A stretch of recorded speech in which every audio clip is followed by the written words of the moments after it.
Acá está. Bien, hermanos, sean todos bienvenidos, que el Señor les bendiga. Es una bendición poder estar nuevamente con ustedes compartiendo la palabra del Señor, ¿cierto? Ya meditando en la palabra del Señor, meditando en lo que Dios nos va a hablar hoy día por medio de su palabra. Estamos estudiando la primera carta del apóstol Juan, ¿cierto? Y, y hoy nos va a tocar compartir con ustedes. Esta lección tiene como nombre el nuevo mandamiento antiguo. Es como contradictorio el nombre de la lección, pero vamos a explicar por qué.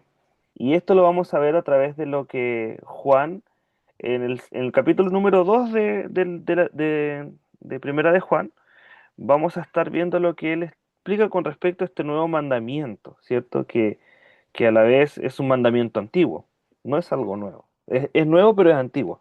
Entonces, si me acompaña, por favor, vamos a Primera de Juan, capítulo 2, ¿cierto? Vamos a leer desde el versículo 7 al versículo 14, ¿cierto? Habiéndolo, ¿cierto?, encontrado, vamos a darle lectura en el nombre de nuestro Señor Jesucristo. Primera de Juan, capítulo 2, versos 7 al 14, le damos lectura. Dice lo siguiente en la palabra del Señor. Juan dice, hermanos, no os escribo mandamiento nuevo, sino el mandamiento antiguo que habéis tenido desde el principio. Este mandamiento antiguo es la palabra que habéis oído desde el principio. Sin embargo, os escribo un mandamiento nuevo que es verdadero en él y en vosotros, porque las tinieblas van pasando y la luz verdadera ya alumbra. El que dice que está en luz y aborrece a su hermano, está todavía en tinieblas. El que ama a su hermano permanece en la luz y en él no hay tropiezo. Pero el que aborrece a su hermano está en tinieblas y anda en tinieblas y no sabe a dónde va porque las tinieblas le han cegado los ojos. Os escribo a vosotros, hijitos, porque vuestros pecados han sido perdonados por su nombre. Os escribo a vosotros, padres, porque conocéis al que es desde el principio. Os escribo a vosotros, jóvenes, porque habéis vencido al maligno. Os escribo a vosotros, hijitos, porque habéis conocido al Padre. Os escribo a vosotros, padres, porque habéis conocido al que es desde el principio. Y os escribo a vosotros, jóvenes, porque sois fuertes, y la palabra de Dios permanece en vosotros, y habéis vencido al maligno. Bien, pues, eh, en la lección anterior nosotros vimos, hermanos, que el verdadero conocimiento de Dios eh, no se queda en la declaración, ¿cierto?, de lo que decimos, sino que en la evidencia eh, con respecto a la obediencia que presentamos a la palabra del Señor, ¿cierto? Juan fue claro en señalar que no basta con decir que conocemos a Dios, ¿cierto? Sino que esa afirmación tiene que ser respaldada, hermanos, por una vida que guarda los mandamientos de Dios, ¿cierto? También vimos, ¿cierto?, que el creyente, aunque puede fallar, ¿cierto?, no vive en el pecado como un estilo de vida, como éramos antes sin el Señor, sino que ahora en Cristo tenemos, aparte como nuestro Salvador, Él es nuestro abogado y es quien presenta una obra suficiente al Padre, la cual sostiene, ¿cierto? Y nos perdona y además nos conduce hacia una vida en obediencia a través de su Espíritu Santo. Entonces, si la obediencia, hermanos, es la obediencia, ¿cierto? Perdón, la obediencia es la evidencia de que conocemos a Dios, entonces nos surge una pregunta que es necesaria. ¿Cuál es la pregunta? ¿Cuál es el mandamiento que define la vida del creyente? Porque, hermanos, no se trata de una obediencia que sea general o indefinida, ¿cierto? Sino que se trata de algo concreto que Dios ha establecido en nosotros y que atraviesa no un momento, sino que atraviesa toda la vida cristiana. Y es justamente ahí donde Juan va a dirigir en esta sección, porque nos va a llevar a uno de los temas quizás más centrales de toda la escritura, que es el amor, hermanos. Pero el amor no entendido como el mundo lo define, ¿cierto? Y me refiero a en el mundo en que nos desenvolvemos, ¿cierto? No se refiere al amor que la gente define, sino que se refiere a este amor como Dios lo ha revelado y cómo Cristo lo vivió y nos lo presentó a nosotros a través de su evangelio. El texto, hermano, que nosotros acabamos de leer parte diciendo lo siguiente. Acompáñeme al versículo 7. El apóstol Juan dice, hermanos, no os escribo un mandamiento nuevo, sino el mandamiento antiguo que habéis tenido desde el principio. Y este mandamiento antiguo es la palabra que habéis oído desde el principio. Aquí el apóstol Juan, hermanos, introduce este tema, ¿cierto? Diciendo que él no está trayendo a luz, ¿cierto? No está trayendo a la mesa un, algo nuevo, sino que eh, lo que Juan está haciendo es muy importante porque el amor, ¿cierto? No es no es una idea reciente dentro del cristianismo, ¿cierto? Ni algo que aparece recién en el Nuevo Testamento. Eso es lo que está tratando de hacer Juan. No es algo que a él se le haya ocurrido, sino que es un mandamiento que ha estado siempre. Desde el principio el mandamiento del amor ha estado. Desde que Dios ha tratado con su pueblo hermano, el amor ha sido un mandamiento. Y esto se ve claramente incluso en lo que Jesús mismo enseñó. Si usted va o toma nota y va al Evangelio de Mateo, ¿cierto? En el capítulo 22, entre los versos 37 al 39, Jesús lo explica de una manera muy, pero muy, muy clara. Él dice lo siguiente, Jesús les dijo, amarás al Señor tu Dios con todo tu corazón y con toda tu alma y con toda tu mente. Este, dice Jesús, es el primero y grande mandamiento. Y el segundo es semejante. Amarás a tu prójimo como a ti mismo. Es decir, hermanos, el mandamiento de amar no es algo nuevo si se fija, ¿cierto? Ha sido siempre parte de la voluntad del Señor con sus hijos. Sin embargo, mire lo que continúa diciendo Juan. Vamos al versículo 8. Él dice, sin embargo, os escribo un mandamiento nuevo, que es verdadero en él y en vosotros, porque las tinieblas van pasando y la luz verdadera ya alumbra. Entonces, aquí, hermanos, aparece algo que quizás puede parecer contradictorio, ¿cierto? Pero en realidad es algo que está complementando la idea, porque Juan dice que es un mandamiento antiguo, ¿cierto? Pero al mismo tiempo es un mandamiento nuevo. Pero ¿en qué sentido es nuevo? En que ahora, hermanos, ha sido plenamente revelado y ha sido demostrado en la persona de Cristo. Porque Jesús, hermanos, no solo enseñó el amor, sino que Jesús lo vivió de una manera perfecta. ¿Y cómo lo vivió? Llevándolo hasta la máxima expresión, o por decirlo, hasta la máxima revelación del amor manifestado en la cruz del Calvario. Por eso, hermanos, este mandamiento es verdadero, dice Juan, pero es verdadero en él, ¿cierto? Porque Cristo lo encarna completamente, no solo una parte. No es como nosotros que amamos según nuestra conveniencia, sino que Jesús amó completamente. Por eso es que dice, y también Él mostró el amor en ustedes, en vosotros, dice Juan. Porque ahora los creyentes, hermanos, por medio de Cristo, son llamados a vivir el amor, ¿cierto? No es una manifestación pequeña, sino que debemos vivir el amor en su máxima expresión como la ha manifestado Cristo, como lo vemos en el Evangelio y como vemos como lo está presentando el apóstol Juan aquí en esta carta. Por eso Juan después aplica en el versículo 9, lo aplica esto de una manera más directa. Si usted me acompaña, el versículo 9 dice lo siguiente: el que dice que está en luz y aborrece a su hermano, está todavía en tinieblas. Aquí ya Juan se fija que ya nos hace responsables y, y aquí, ¿cierto? Vuelve a aparecer la misma lógica que Juan viene planteando o que ha venido, o esta idea que ha venido desarrollando en el capítulo anterior. Porque Juan dice que nos basta con decir que estamos en luz. Porque, hermano, si hay odio en nuestro corazón, ¿cierto? Si hay rechazo, o incluso, o si hay falta de amor hacia el hermano, entonces no estamos en la luz, sino que estamos en tinieblas.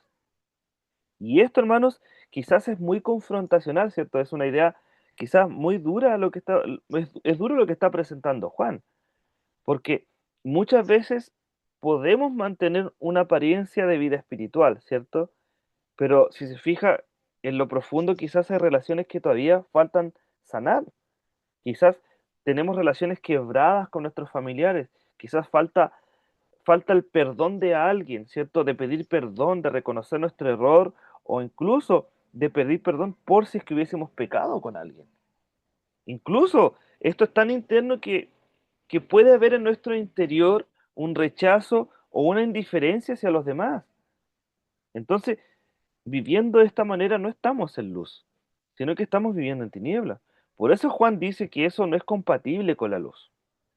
El hecho de decir que amamos a Dios, pero rechazamos a nuestros hermanos o a la gente en realidad, hermano, porque no estoy hablando solamente de los cristianos o de las personas que nos caen bien, sino que estoy hablando de toda la gente. Si decimos que amamos a Dios, pero nos cae mal alguien, ¿cierto? Por decirlo de una forma más directa, si nos cae mal alguien, entonces no estamos amando a Dios. Porque la misma escritura nos dice que ¿cómo podemos decir que amamos a Dios a quien no vemos, pero rechazamos, ¿cierto? O no amamos a nuestros hermanos a quienes sí vemos. ¿Se fija? Es incongruente, ¿cierto? No tiene una línea, no tiene nada que ver, ¿cierto? Porque tiene, o es blanco o es negro, o estamos en luz o estamos en tinieblas, hermano. Si estamos en luz, debemos amar a Dios, pero también a nuestro prójimo, hermano. Y cuando hablo de prójimo, no hablo solamente a los creyentes, sino que a toda la creación del Señor. Por eso es que Juan después añade en el versículo 10 lo siguiente, mire, él dice, el que ama a su hermano permanece en luz y en él no hay tropiezo. Entonces, aquí se muestra ese contraste, po, porque el amor al hermano o el amor, ¿cierto?, a las personas, para no ser tan, digamos, distintivo entre creyente y no creyente, sino que el amor hacia las personas es la evidencia de que un creyente ha permanecido en luz. Porque lo que Juan está diciendo, hermanos, es que no se trata de evitar el odio, ¿cierto? No es lo que Juan está transmitiendo, sino que lo que Juan está diciendo es que debemos de vivir activamente o, ¿cierto? O permanentemente en amor, ¿cierto? Porque a veces nos encontramos con personas que de repente no son del mismo humor que nosotros, ¿cierto? Porque quizás el humor chileno puede ser muy diferente al humor ecuatoriano. ¿Me entiendes? Pero Dios nos manda a amar precisamente a aquellas personas con las que tenemos más diferencia, hermano. No es solamente a las personas con las que calzamos, con las personas que nos reímos, con las personas que quizás sentimos lo mismo. No. Dios nos está invitando en esta clase, hermanos, a amar a la gente por cómo son. ¿Por qué cómo son? Porque nosotros tenemos que entender que la gente es creación de Dios, hermano. Quizás están, ¿cierto?, perdidos en su caminar, ¿cierto? Están tomando quizás caminos diferentes a los nuestros, pero no dejan de ser creación de Dios, hermanos. Y Dios nos ha enviado a amar a la gente. Este mandamiento nuevo, hermano, es antiguo porque en el antiguo tiempo también había mucha eh, desproporción, ¿cierto?, en algunas personas, porque eran nacionalistas en cierto sentido, eran racistas en un tiempo, eran incluso, en este tiempo que vivimos nosotros hay mucha homofobia, incluso dentro de la iglesia, hermano. Y no me refiero a aceptar el pecado de la homosexualidad, ¿cierto? sino que me refiero a aceptar a las personas en su condición, en lo que ellos creen, porque nosotros no podemos cambiar a las personas. Solamente la obra sobrenatural del Señor es quien puede transformar a una persona. Pero nosotros no estamos llamados a, a, a- a juzgar a la persona, o más bien a condenar a la persona por lo que, por lo que ellos están cometiendo un error, ¿cierto? Porque esa parte no nos compete a nosotros. Lo que a nosotros nos compete es juzgar a las personas con justo juicio, entendiendo que Dios nos amó a nosotros aún siendo pecadores y que en algún momento, si no se arrepiente, Dios va a juzgar a los vivos y a los muertos, así como a justos e injustos. Entonces, lo que Dios sí nos está demandando es que debemos amar a las personas. No, digamos, aceptar su pecado, ¿cierto? Pero debemos amar a las personas. Entender que nosotros no podemos cambiar a nadie, que el que cambia es el Señor y que el que llama con propósito es Dios, no nosotros, hermanos. Si por mí dependiera cambiar a muchas personas, hermanos, créame que tendría la iglesia llena incluso hasta de mi propia familia. Pero, pero entiendo que eso no me corresponde, porque eso es una obra sobrenatural del Señor, hermanos, no es una obra nuestra. Por eso, hermanos, lo que Juan nos está diciendo es que el amor de Dios produce estabilidad en el creyente. Cuando uno aprende a amar como el Señor nos amó, cuando uno entiende ese, esa definición, ¿cierto? Eh, Dice Juan que cuando uno entiende el amor de Dios, no hay tropiezo, ¿cierto? ¿Por qué? Porque no hay una ocasión de caída ni de escándalo, porque la gente, cuando uno aprende a amar como el Señor nos amó, o decirlo de alguna manera, si nosotros somos misericordiosos de la misma manera en que Dios fue misericordioso con nosotros, entendemos que quiénes somos nosotros, ¿cierto? Para juzgar. Y entre comillas coloco la palabra jugar porque somos enviados también a juzgar todo, a pesar todo, ¿cierto? Pero debemos jugar con un justo juicio, entendiendo de quiénes somos en Dios y de qué es lo que Dios nos ha salvado, por hermano. Entonces, antes de lanzar una piedra, tenemos que entender, hermanos, que nosotros también estábamos en aquella posición antes sin Cristo. Por eso Juan nos está diciendo, yo les traigo un mandamiento nuevo, pero que es antiguo, el amor, pero no el amor que el mundo envía o define, sino que este amor que fue manifestado en Cristo. Por eso Juan vuelve a reforzar esta idea en el otro lado, hermano. Acompáñenme al versículo 11, mire lo que dice. Juan dice, pero el que aborrece a su hermano está en tinieblas, ¿se fija? Y además Juan añade algo más, dice, y anda en tinieblas. Y lo peor de todo, mire lo que dice Juan, y no sabe ni siquiera dónde va, porque las tinieblas le han cegado los ojos. Y se fija que aquí el lenguaje es fuerte. Cuando uno lo explica así, es fuerte, hermano. Porque Juan dice que el que anda en tinieblas no solo está en las tinieblas, sino que camina en ellas y vive en ellas. Y además dice que anda cegado. ¿Por qué? Porque una persona que está en tinieblas, como les digo, una persona que no entiende lo que nosotros entendemos, no ve con claridad, po, no discierne correctamente. Y es porque su condición espiritual aún está afectada. Por eso tenemos que ser responsables al decir que somos creyentes, que andamos en luz, porque si andamos en luz debemos amar a nuestros hermanos, aunque nos hagan una u otra cosa, ¿cierto? Aunque nos ofendan, aunque nos insulten, aunque nos incluso no anden hablando por detrás, ¿cierto? Murmurando. Debemos amar a la gente. ¿Por qué? Porque entendemos que Cristo nos amó aún siendo pecadores, hermanos. Esto, hermanos, muestra, ¿cierto?, que el problema del odio, por ejemplo, o la falta de amor, no es solo relacional, ¿cierto?, sino que es profundamente espiritual. No es solo algo superficial, hermanos. Esto es espiritual, es interno. Porque si tú dices amar a Dios, pero no estás amando a tu hermano, es porque falta algo en tu interior que debes cambiar, pues. Es algo que Dios nos está invitando hoy día a analizar en nuestro corazón, a entender. que si no estamos amando a nuestro prójimo es porque aún no hemos entendido el amor de Dios. Porque de tal manera amó Dios al mundo, imagínese, que ha enviado a su Hijo unigénito, para que todo aquel que en Él cree no se pierda, mas tenga vida eterna. ¿Se fija? Es un mensaje que de repente nosotros gritamos a viva voz, pero ¿estamos entendiendo lo que el mensaje está transmitiendo? ¿Somos conscientes de lo que Dios hizo al amar al mundo, hermano? Al amar al pecador. Por eso nosotros, ¿quiénes somos para no amar a alguien? ¿O quiénes somos nosotros para no amar a alguien que nos ha lastimado, hermano? Es difícil, cuesta, a mí me cuesta mucho, porque hay mucha gente que me gustaría que, entre comillas, me aceptara, ¿cierto? Pero, hermanos, hay gente simpática y hay gente que es apática dentro de la iglesia. Entonces, el problema no es que esté la gente simpática y gente que sea apática, ¿cierto? El tema es que cuando se junta el simpático con el, con el que no es simpático, ¿me entiende? Pero Dios nos manda a soportarnos los unos a los otros. Debemos amarnos, pero también debemos soportarnos. ¿Por qué? Porque esa alma, ese hermano o esa persona es alguien por quien Dios dio su vida. Por eso en la iglesia o como creyentes, hermanos, debemos aprender a mirar con los ojos de Dios.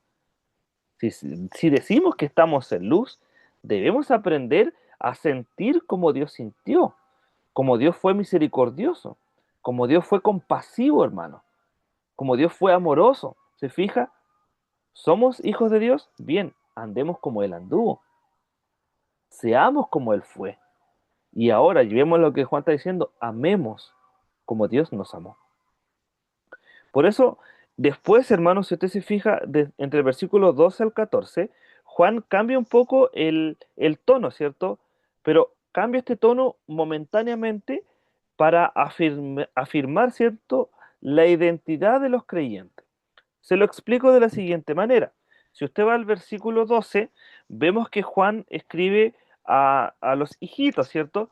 Porque él dice, porque vuestros pecados han sido perdonados por su nombre. Versículo 13, os escribo a vosotros padres, porque conocéis al que es desde el principio. Os escribo a vosotros jóvenes, porque habéis vencido al maligno. Versículo 14, os escribo a vosotros padres, porque habéis conocido al que es desde el principio. Os escribo a vosotros jóvenes, porque sois fuertes, y la palabra de Dios permanece en vosotros y habéis vencido al maligno. ¿Qué significa esto? Se lo explico de la siguiente manera. Aquí Juan, es cierto, lo que está haciendo Juan es reconocer las distintas etapas, ¿cierto? O los niveles dentro de la vida cristiana, ¿cierto? Es como que es una lista. Pero lo que hace Juan no es hacer diferencias en cuanto a la exigencia, ¿cierto? No es que se le demande más al joven, no es que se le demande más al padre, no es que se le demande más al cristiano, sino que está diciendo todos, ¿cierto? Sin importar la madurez que tenga, ¿cierto? Lo que está diciendo Juan es, no es por madurez, sino que lo que Juan está diciendo es que todos han sido perdonados, porque todos conocen a Dios y han recibido la victoria que fue dada a Cristo Jesús. Esto, hermanos, está reforzando la idea de que el llamado a vivir en amor no es solamente para algunos, se fija, sino que es para todos los creyentes. Porque a veces creemos, hermanos, que el pastor, ¿cierto?, es el único que tiene que tener misericordia por otro. Es como que si alguien está enfermo, ay, el pastor es el primero que tiene que estar ahí. No, porque tú también fuiste salvado. Tú también eres responsable. ¿Se fija? Aquí Juan nos está responsabilizando del amor, porque a veces creemos que, no sé, ya una persona porque lleva 20 años dentro del Evangelio es más, debe amar más que alguien que lleva un año. Y eso no, por eso que Juan hace esta lista, se fija, sino que está diciendo aquí no hay un nivel. El mandato es para todos. Debemos amar, porque Dios nos amó. Y aquí no hay un rango de edad, no hay un rango, ni siquiera hay un nivel jerárquico, hermanos, hablando de alguna manera, o un nivel eclesiástico, ¿cierto? El amor debe ser manifestado y evidenciado en todos los creyentes que han reconocido a Cristo como su Señor y que han dicho, yo creo en Dios y estoy en luz. Perfecto, ande en luz entonces. Debe vivir en luz, debe amar como Dios amó, debe amar como Cristo amó y se entregó completamente por amor a nosotros, hermanos. Se negó a sí mismo. Nosotros igual debemos negarnos a nosotros mismos. ¿Se fija? Y podemos aumentar la lista, pero todas las obras que Cristo hizo, lo hizo en amor hacia el prójimo. Por eso, hermanos, al considerar este pasaje, se fija que queda claro en este punto, ¿cierto? Que el amor no es algo secundario en la vida cristiana, sino que es una evidencia, hermano, que es central de que una persona realmente está en la luz. Es la evidencia de que está en luz, ¿cierto? No es una idea secundaria.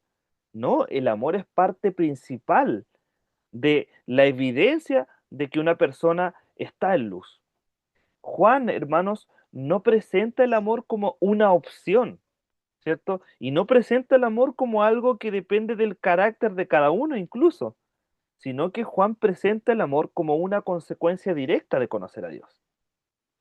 Esto, hermanos, confronta, se fija usted, profundamente la forma en que muchas veces vivimos la fe, porque es posible que estemos afirmando que estemos en luz, incluso participar como estas actividades, ¿cierto? Que son espirituales, incluso conocer la Biblia, conocer la doctrina, ¿cierto?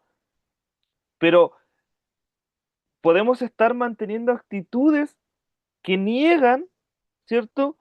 Todo lo demás que le menciono. Pueden podemos mantener actitudes de rechazo, de indiferencia, o incluso podemos estar teniendo falta de perdón hacia otros hermanos.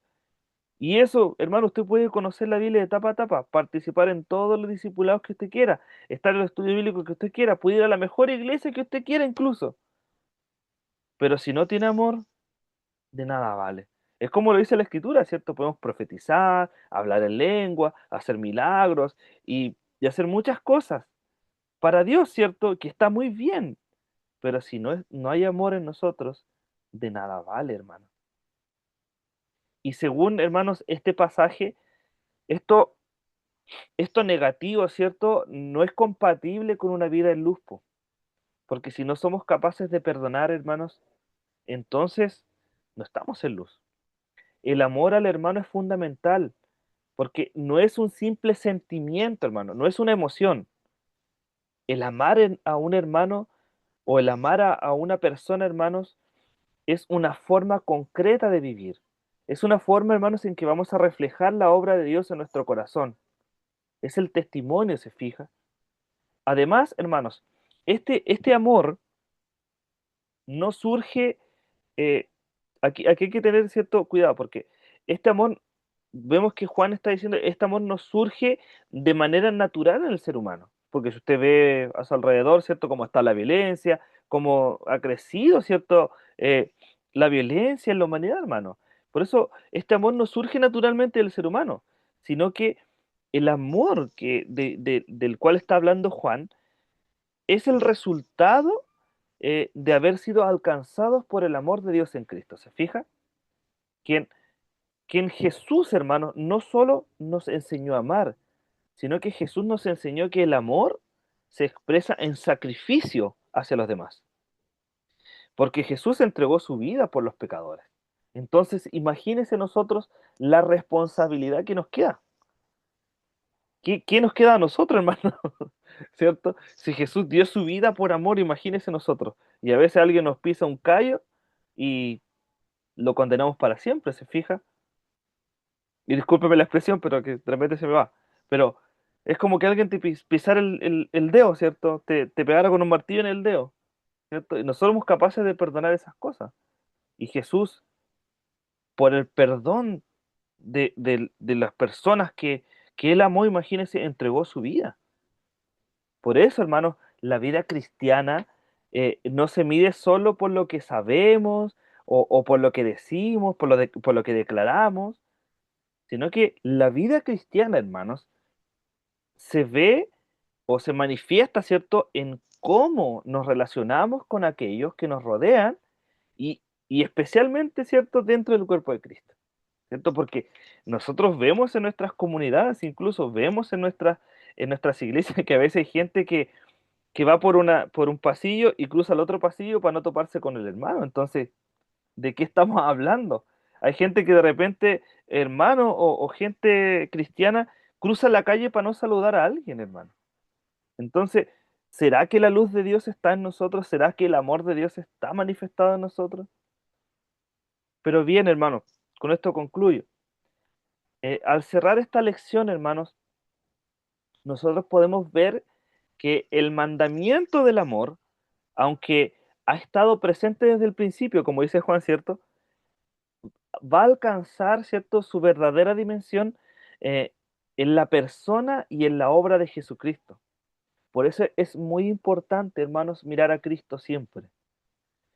Yo siempre coloco este ejemplo, pero ponga al medio la cruz, ¿cierto? Y ponga a este lado, ¿cierto?, a Hitler y ponga a este lado, póngase usted. Y dígame, ¿quién de los dos merece más el perdón?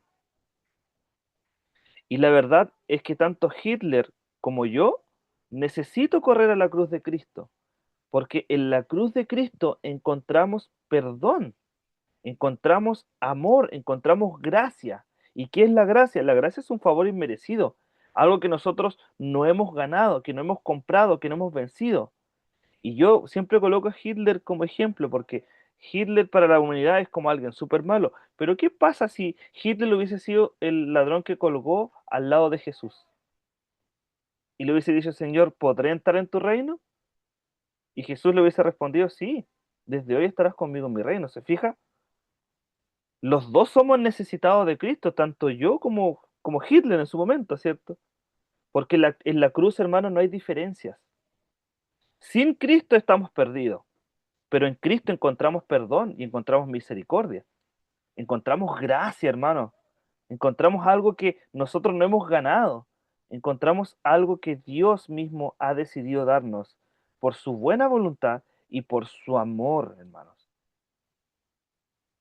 Él, Jesús, hermanos, no solo nos enseñó a amar, sino que Jesús, hermanos, vivió ese amor de una manera perfecta. Por eso necesitamos mirar a Cristo, hermanos. Y ahora lo que está haciendo Jesús en este tiempo y en esta clase y a través de esta lección, ¿cierto? Y a través de esta eh, exhortación, lo que está haciendo ahora es llamar a discípulos a caminar en esa misma dirección, hermanos.